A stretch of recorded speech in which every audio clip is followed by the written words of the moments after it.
Hi, this is Trinisha Cottrell, and today I wanted to talk about In Spite of Me. Yes, it is a song, and it also resonates with me, and it still stands true.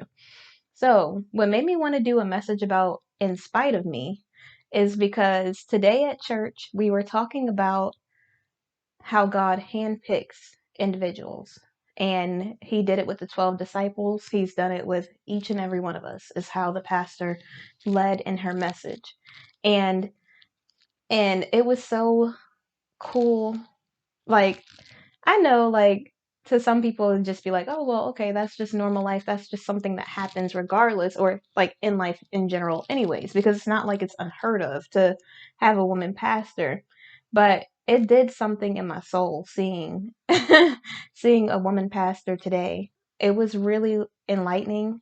It really, like, I don't know, it really allowed me to see some things that, I thought about in my life, and not like, in just a general stance in like one specific area, but it's a lot of things. Sometimes we don't know what's possible until we see it or until it happens. And so we sit there and we try to think of all these excuses for why something can't happen, why you won't be the right person for this job, or you won't be the right person in this position, or you won't be able to make $1 billion or whatever it is, whatever your thing is, and not idolizing money or anything like that. But we just put these limitations on ourselves as if that's the way it has to be when God is the God that can do exceedingly and abundantly above all else.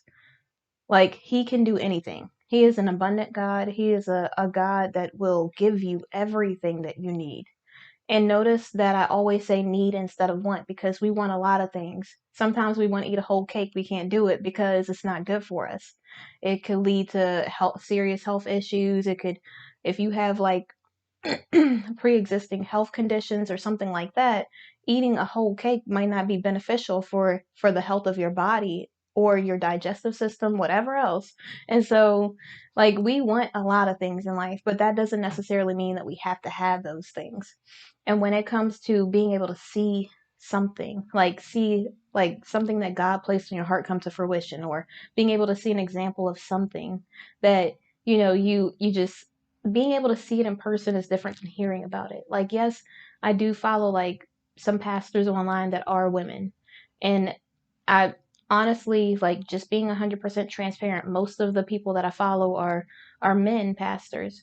But I also love to hear when it's a woman pastor who has been placed in this position by God, not just someone who just did it for, other reasons, and men as well, who have done it for other reasons, but because God put it on their heart to be there. And it's always so cool to just be able to see that, to see like a woman like myself, or to see like a woman in a position like that, because, there was a time where women weren't allowed to do things like that. And I'm not saying it because I want to like take us back, and just try to harp on something that was from the past. I just say it because I think it's really important to see representation everywhere we go. And I'm not just saying that just to be like a cliche person, just making it seem like it's a thing, but it's real. Like, when you put yourself in rooms of things that you aspire to be, or things that you want for your life, it does something in your soul. It does something in your mind. It helps your mind expand beyond comprehension. It's more like it's one of those things where you don't even understand what's happening in your life, but it just happens because you were placed in the position that you were supposed to be in. And when I think about the message of being handpicked, it makes me think of how, no matter like how you try to explain or break it down to somebody else, sometimes when God does stuff or he moves in your life, it doesn't even make sense to you. You can't even explain it to somebody else why he would handpick you, or why he would want you to be in this position or at this place at this time. And you go there and you be obedient and you're serving. And the next thing you know, God blesses you. The next thing you know, God is giving you everything that you need to accomplish exactly what it is he put on your heart to do.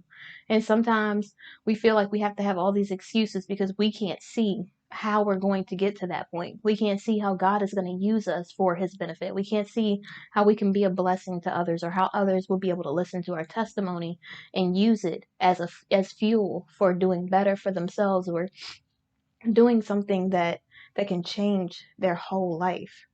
And sometimes sometimes we place this cap, not, I don't want to say cap like that, like people are lying. I'm saying like sometimes we place like this parameter around ourselves, like this border that says, oh, this is all we can do. We have like this limitation that we set on ourselves instead of knowing that God is a God who can do anything, like everything. There's nothing that my God can't do. And so when I think about the limitations that we place upon ourselves, we might not be able to do it alone, but with God, I could do anything. With God, I can do exceedingly and abundantly above all else because God will be the one who's in control. He will be the one that's doing everything, moving things around in the way that they were always intended to be, moving things out of the way that He intended it for it to go, for it to be, so that I could be exactly where He needs me to be in my life, in the position that He had set aside just for me. And it doesn't matter who else. It doesn't matter if it's 20 other women doing the same thing. It doesn't matter if it's 20 other people in the same area code. When God places you, even if all 20 of us are called by God to do whatever it is that we're doing in our lives, even if we're doing the exact same thing, I might be able to resonate with other people or be able to talk to a certain, type of people. Like it might be women in their 30s or 25 to 40 or something. And the other person might be able to talk to women who are teenagers or, something like that. And so we will have our own niche. We will have things that God placed on us to do, and certain people will resonate with me better than they will resonate with her, and vice versa. So it's not that we're going to hinder each other from doing something. And I'm not saying like a copy paste of my life. I'm saying that God really put this on your heart to do this.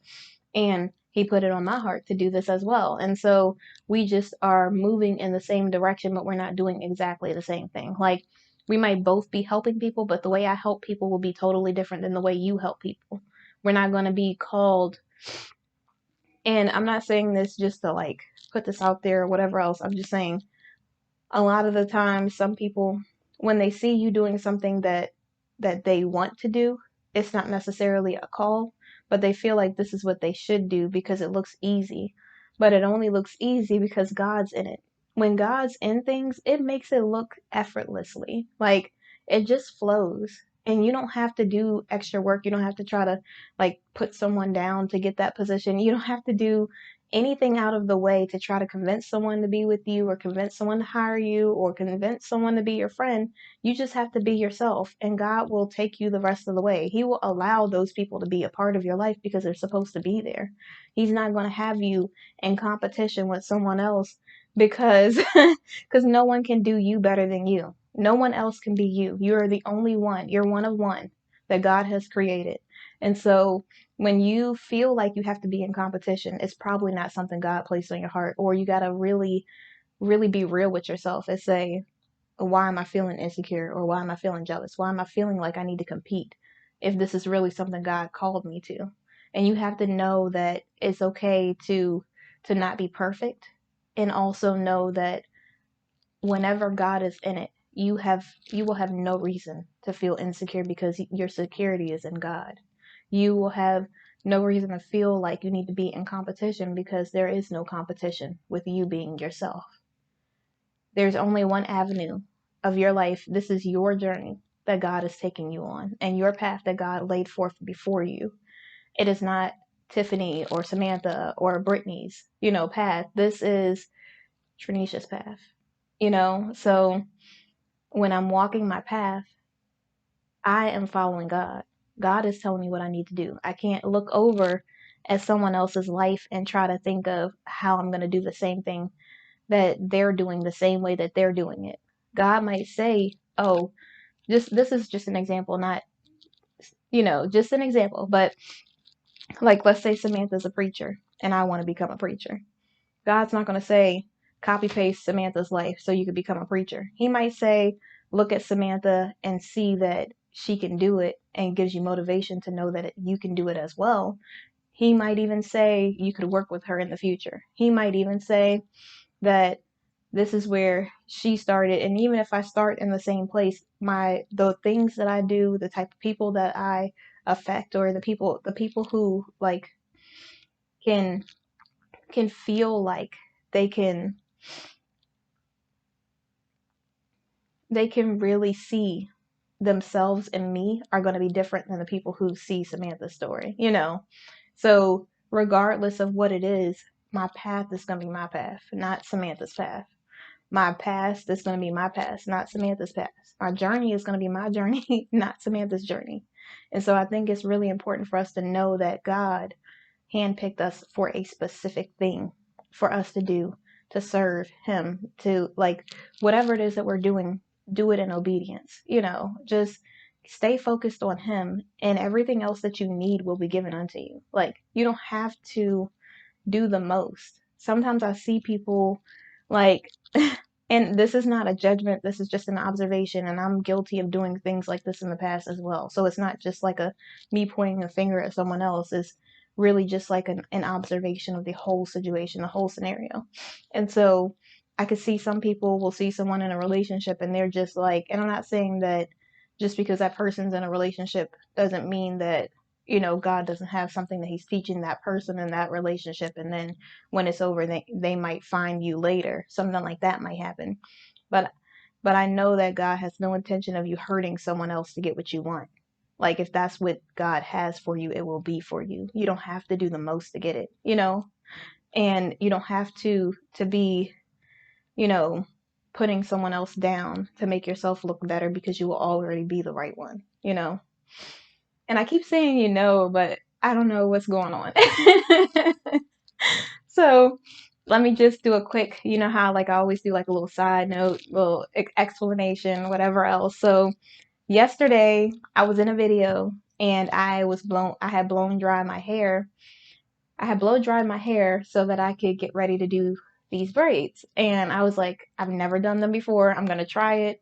I said something about how, I usually watch like a video, or I look at like some sort of like how to, and I watch it once and I know how to do it.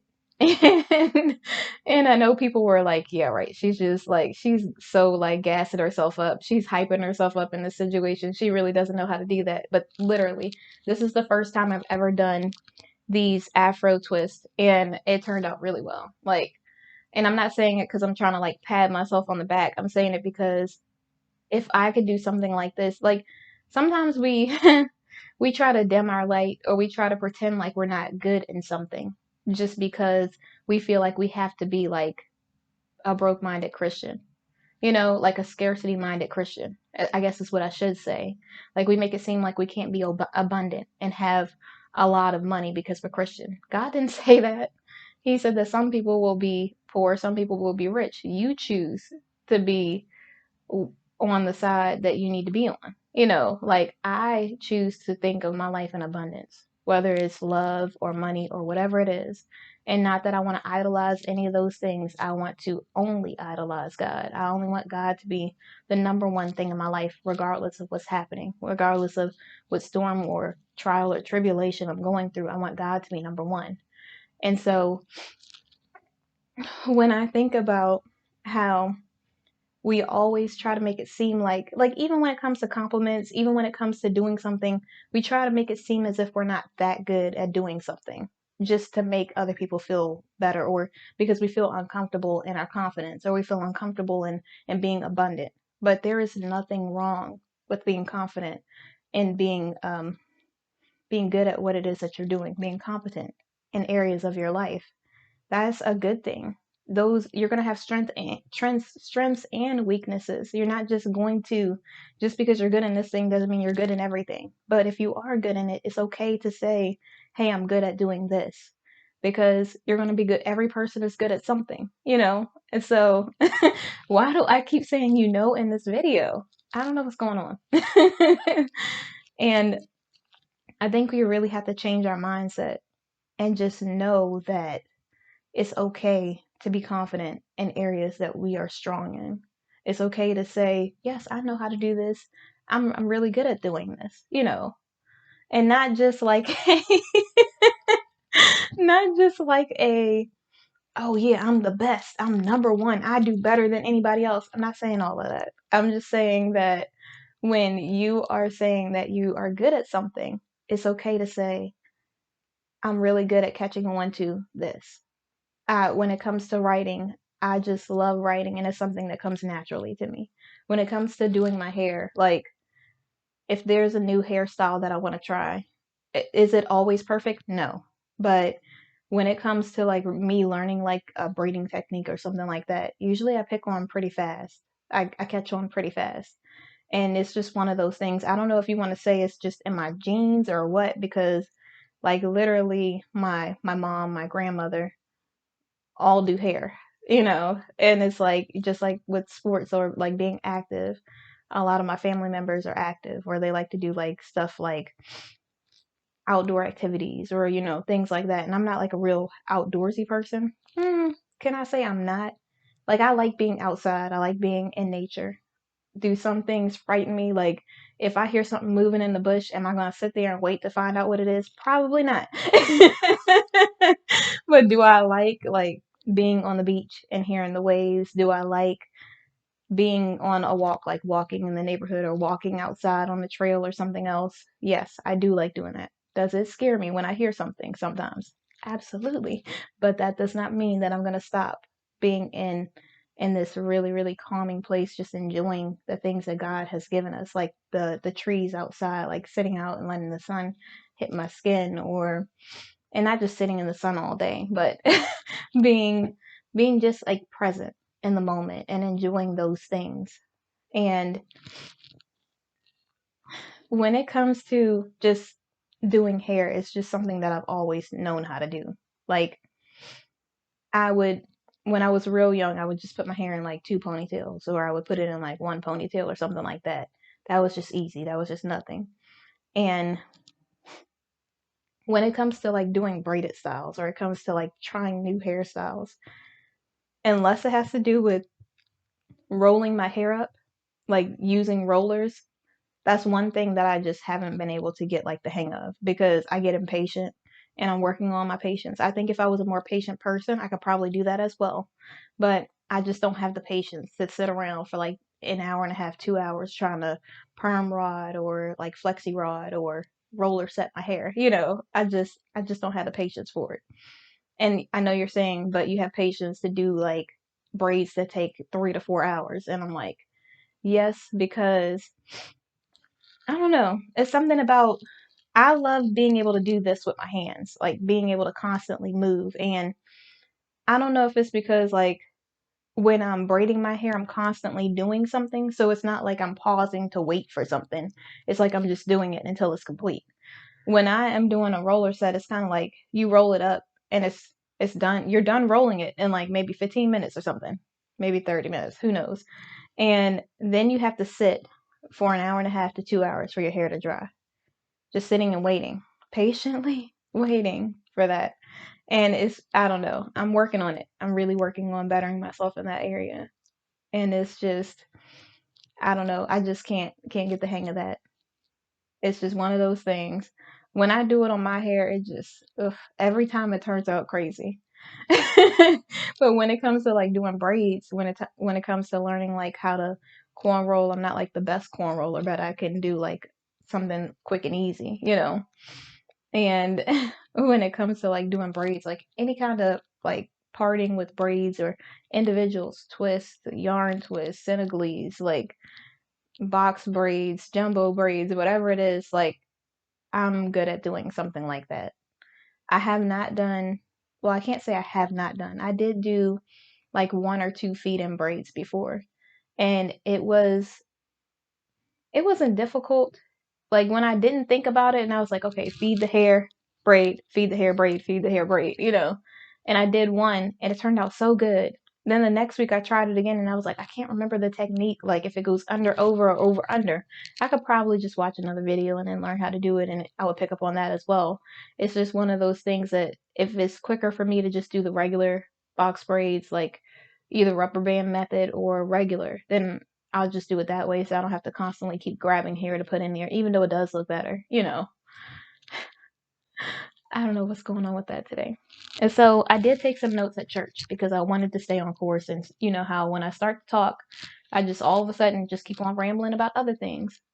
I just, before I get into my notes, I really wanted to just tell everybody to just take a moment and really think of the things that you're good at. Think of the things that you love doing. Think of the things that bring you joy, the things that really, really touch. They're like you are so good at it. You just don't even think of anything about it. You just think like, oh well, that's just something I do. Like when I do braids in my hair, they come out really good, and it's so funny because people will say, "Oh, I really like your hair. Who did it?" And I'll say, "Me." And they're like, "What? You did your hair?" And I'm like, "Yes." Like for me, I'm like, if I could do it, it's obviously not hard because I'm good at doing this. But other people are like, "Oh my gosh, like this is so cool. This is so cool that you know how to do this. This is so cool that you can do your own hair. I can't even like plait my hair or whatever else it is, braid my hair, and you could do this in your hair." And I'm just like, yes. And whenever in the past people would say stuff like that, I would just be like, if I could do it, anybody could do it. And it's probably true. Other people could do it as well if they took the time, if they wanted to learn techniques, but I don't know if it's just a gene thing, like because a lot of women in my family do hair, it just comes naturally. It's not just like I have to work hard at doing it. It just is something I know how to do. And so it's just so funny because we always belittle our gifts or things that we're good at because we feel like other people can do it as well. We feel like it's not a real gift. We feel like it's so easy. It can't be something good. It can't be something great. This is just something I do. And really it's something that you're gifted to do. It's a gift. It's a gift because not everybody can do it. It's a gift because it's unique to you. This is something that God allowed you to be able to do. Genes or whatever. And when God places something on your heart, I think you really have to acknowledge that this is something that God is giving you as a gift. This is something that God is giving you. This is your purpose. This is something that He's allowing you to do. He's giving you everything that you need to accomplish it. And it's not something that everyone can do. Not everyone can write a book. When I wrote my book, I just felt like at the beginning, I was like, there's no way. I love writing. I love writing so much. I would be, don't do this if you're in school.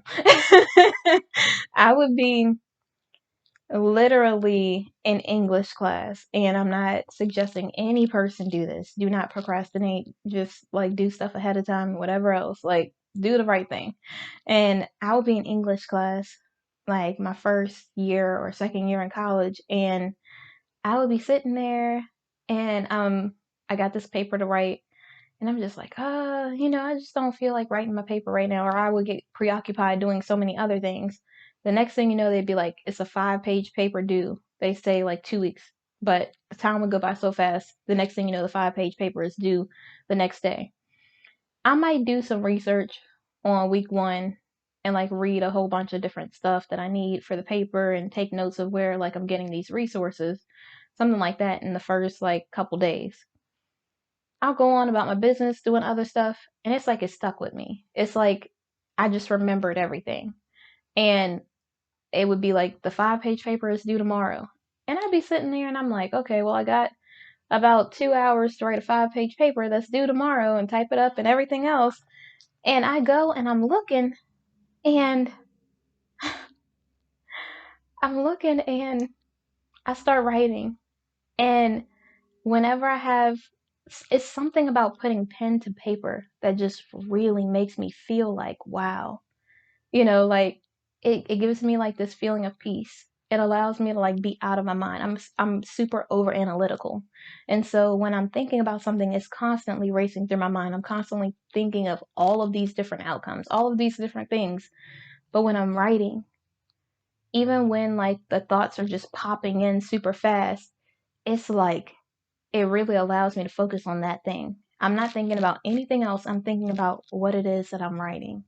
And I go to put that pen to paper and I can write and write. Like you could say, write a paper on an orange. I will literally write a 1 page paper on orange. Oranges come from Florida.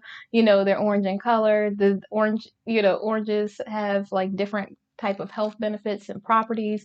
They do all of these things. The acid in the orange can wear down the enamel in your teeth. Like I'll go on and on and on, and it would be a whole paper. And then in the end, I would say with all the health benefits or all of the beneficial factors of an orange, it could be used for so many different things in your life. And when it comes to picking the right produce, California oranges, in my opinion, are the best, or whatever else, like, and I would, in conclusion, that's how I would end it. But it would just be so easy to me. It's so easy to me to just write. Writing is something I love doing. I love journaling. I love writing papers. I know I sound so nerdy when I say that, but I really do. I really love writing a lot. And it's so weird that even when I was younger, I would tell like these stories and stuff, and I would just make up a story on the spot. And me and all of my younger cousins would be, I know you could tell I'm country when I say cousins and I don't say family members, but I might switch it up and say family members so people don't think I'm too country. But like me and my younger cousins would all be sitting around and and I would always every day have like a new story that I tell. I would always come up with like this weird, like super like over the top story. And I watched the Goosebumps when I was younger because if you don't know, if this is like your first video you watched of me, I love watching like horror and suspense movies, which I'm kind of like I haven't been watching them as much since I rededicated my life to God because sometimes I feel like a little conflicted because of some of the things that they put in the movie, but that's neither here nor there. My intentions are good. What I want or what I'm seeking from the movie is not anything that's like cynical. It's usually just I enjoy like hearing the backstory. I enjoy the thought process that went into making the movie, the characters, the different like masks and things that they're developing to make this character come to life, the backstory, the all of these different things that go into a horror movie and the origin of the story or the main characters and everything else is why I like horror movies and because it's so I don't want to say unrealistic, but whenever it's like a fake character, it's so unrealistic that it allows my mind to just not be thinking of so many things. It allows me to just be like, oh wow, okay, they made this like this and this did this. And, I'm just thinking about it in that way. I'm not thinking about, the horrible stuff that's happening. I'm more so thinking about like what is the mental capacity of this person that's thinking of these things? What type of state of mental like what type of mental state is this person in to come up with this story? Like for me, like that's what's like feeding my mind when I'm watching horror movies. I'm not thinking of it in a cynical way at all. I'm just thinking of it in an over analytical way. Over analytical way. I'm thinking of it in like a, oh wow, like this, and this. Oh this. Oh wow, that like for me, it's more just like it allows me to really like and some people probably don't know this, but when I first went to school, I went to school for psychology because I love to help people and I love being over analytical and thinking of different solutions. And so when I think of like horror movies and things, I'm always thinking of like, what is the mental capacity of this person?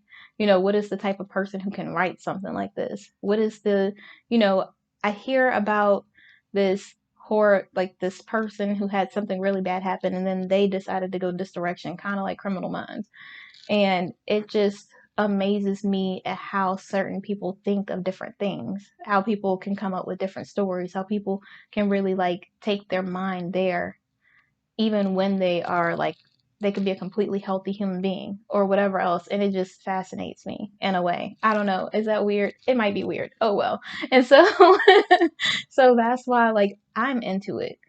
And I also understand that sometimes in some of those movies, there's like a little truth to it. Like there might be something cynical that is really a part of it. And in that way, I don't want that type of energy to be on me at all. I just like to overanalyze and think about the characters and think about the backstories. I don't really like to think about it in like a I want to be like this or I I don't think of it in any like sinister way at all. It's mostly just like this is my mindset. This is what I'm thinking of their mental capacity being. This is what I'm thinking of them being in that state being. This is how I would get out of the situation.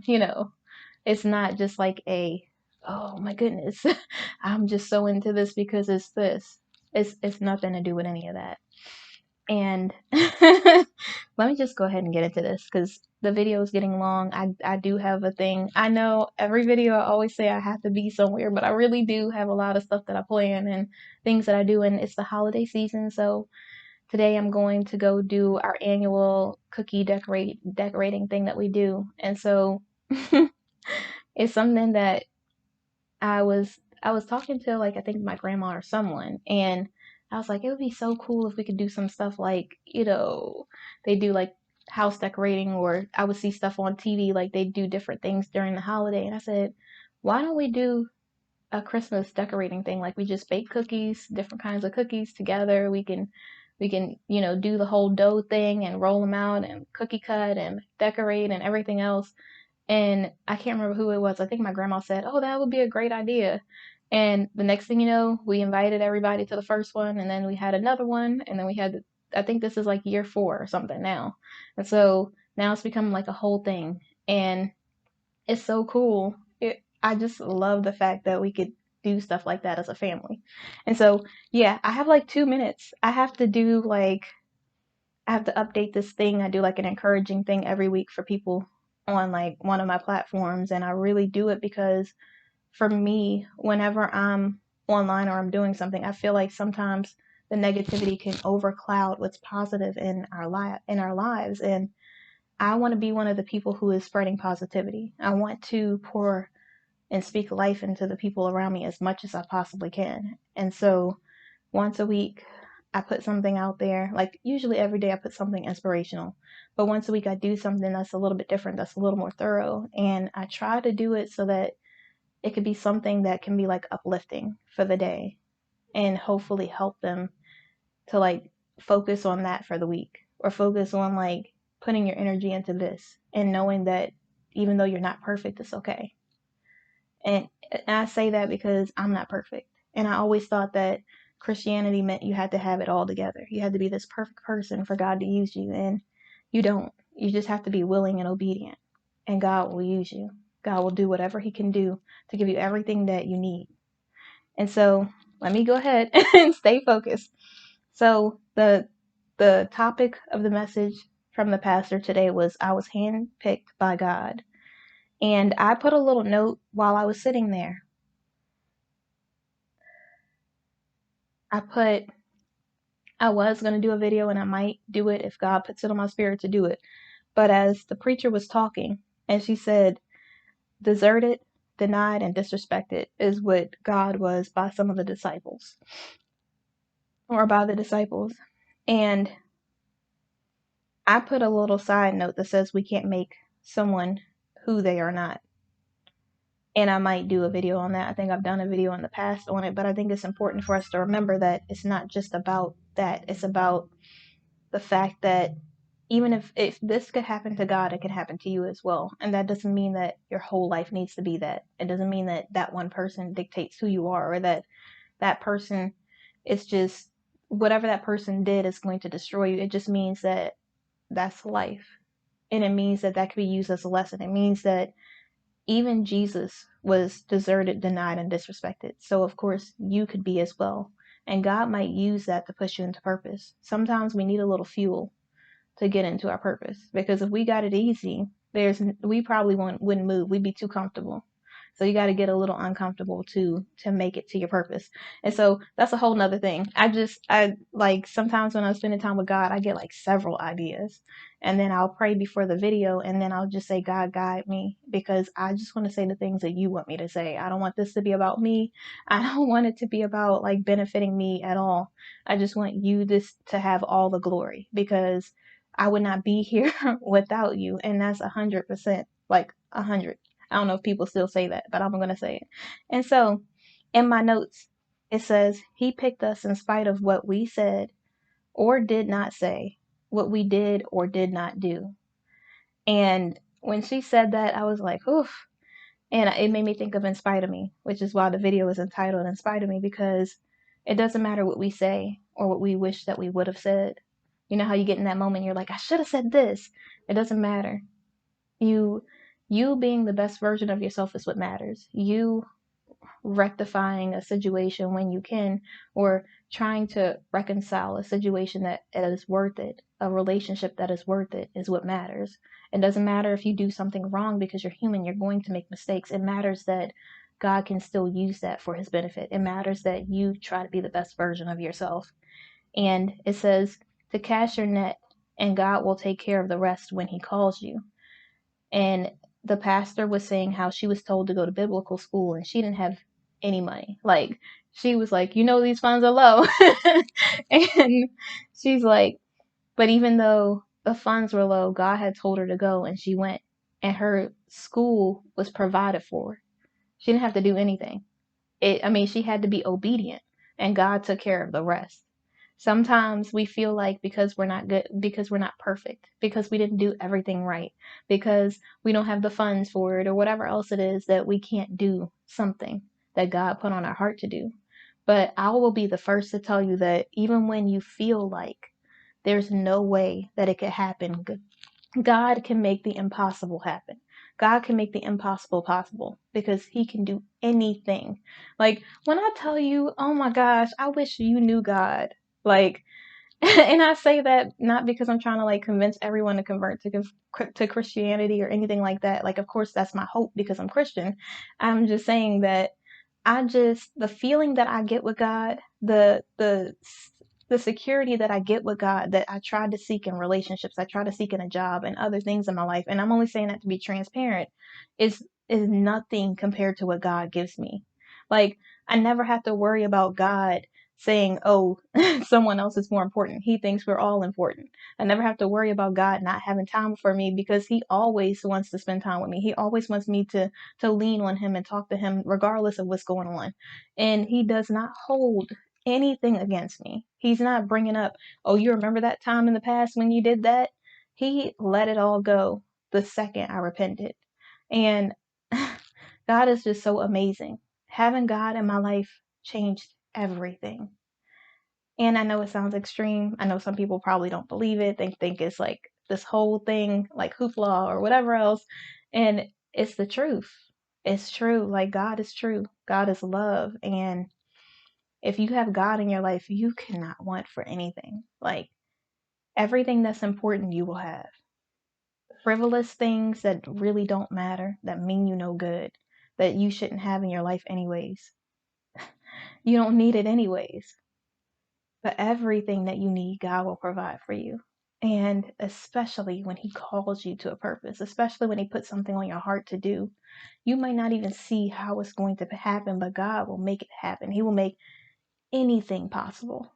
He will abundantly shower you with blessings. He will allow you to prosper in your life in ways that you could never imagine. And this is like the last thing. She said, a season is not just a season. Like, a season is not just winter season. It's a whole, it could be a year. It could be 10 years. It could be like, you could be blessed for 10 whole years with abundance, is what her example was. And I put in my little side note, this is a whole word, because sometimes we feel like, oh, because it's winter season, this is the season. Like, this is, oh, because this is a single season, you need to be cuffing. Like, you need to be caught in the cuffing thing. Like, and cuffing is a real thing. It's when you feel like more lonely because the weather's colder. And I don't know if it has to do with the weather or if it just has to do with mindset. Because what are you telling yourself? Are you telling yourself that because you see people getting all of these gifts online, because you see people get gifts for Valentine's Day and Christmas or whatever else, you feel insecure because you don't have someone? Or because you're in a relationship, you wish you were single because you see this person going on vacation when you're at home with your kids? Like, we really need to water the grass where we are and appreciate the season that we're in, and know that regardless of what season you're in, it's not a time limit on it. So while you are in it, appreciate the season that you're in, so God can break things off of you. He can move you into purpose. He can put you in whatever position it is he needs you to be in your life. I really got to go. Like, I should have been gone 6 minutes ago. I need to get it together. Okay, let's see.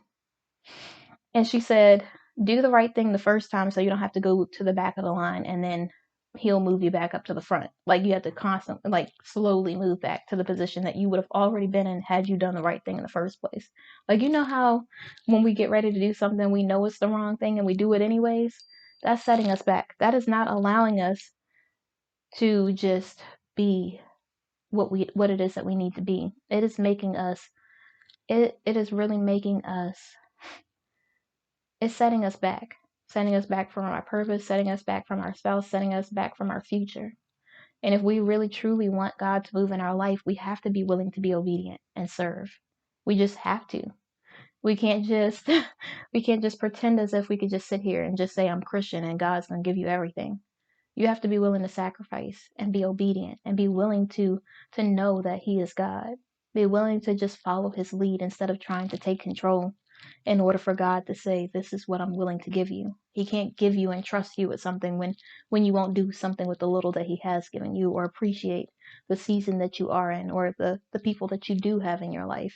He's not going to add another person into that travesty. He's only going to want to give you more when you do something with the little that he's already given you. So he knows that he can trust you. So in conclusion, in spite of what you've done, in spite of how many mistakes you've made, in spite of your past, in spite of whatever else, God can use you. God handpicked you from the beginning. He knew you from before you were born. He knows every hair on your head. He cares about you more than the sparrows. God can do exceedingly and abundantly above all else in your life. He can do something with nothing. He doesn't need anything from you besides your obedience and your willingness to serve. As long as you are being obedient, you are meeting him. You take a step, God will take 2 more steps or 6 more steps in your favor. So don't ever feel like something's impossible. And when it comes to you being good at something and God gifting you with something, don't feel like you have to hide your greatness. You have to dim your light because God intended you to shine. He intended you to be who you are. You don't have to be someone else. You don't have to be in competition with the people around you. All you have to do is focus on God and allow him to lead the way, and he will take you where you need to go in spite of your past.